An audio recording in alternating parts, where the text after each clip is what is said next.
The most valuable and powerful recognition in healing is to recognize your fear of love.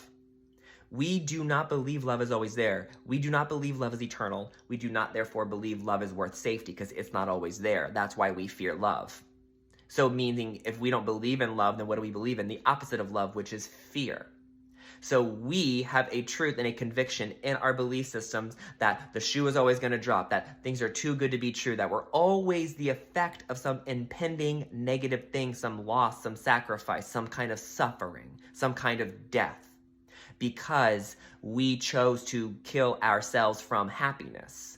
We chose to separate from God, from that one mind, to create a dualistic mind. So now we have love and not love as truth, but that's not true in love itself. We were made from love and are of love, so we have to recognize all the ways that we are using our own power to create, to be convinced of and believe in fear, guilt, or shame. Because if you don't believe in love, then you must believe in fear. And so what that looks like, right? So like the fear, let's say someone's personally attacking me. If I have love and I have high self-worth, someone verbally attacking me, I'm going to see as them. So I'm going to give them grace and forgiveness. I'm not going to personalize it. I'm not going to make defense real because I'm not making attack real. If I believe in fear, then I'm going to personalize what they're saying. I'm going to see an attack because I believe there is attack that's real. And I believe there are things to be in fear of. And so someone verbally attacking me, I'm going to constitute as falling under a justified form of fear. Therefore, I can now be defensive.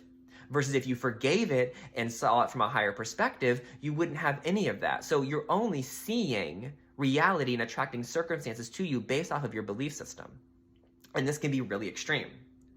There's can be very extreme fears. So the deeper and more extreme your fear is, that can also reflect a level of severity in your experience. And so what we want to understand is when you catch yourselves telling yourself that you're not safe, even your fear of vulnerability, right? You don't feel safe in love.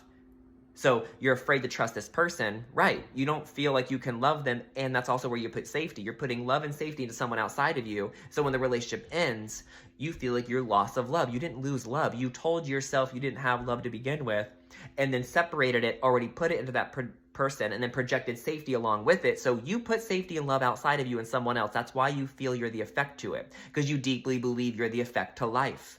You don't see how you're the control and doing all of that.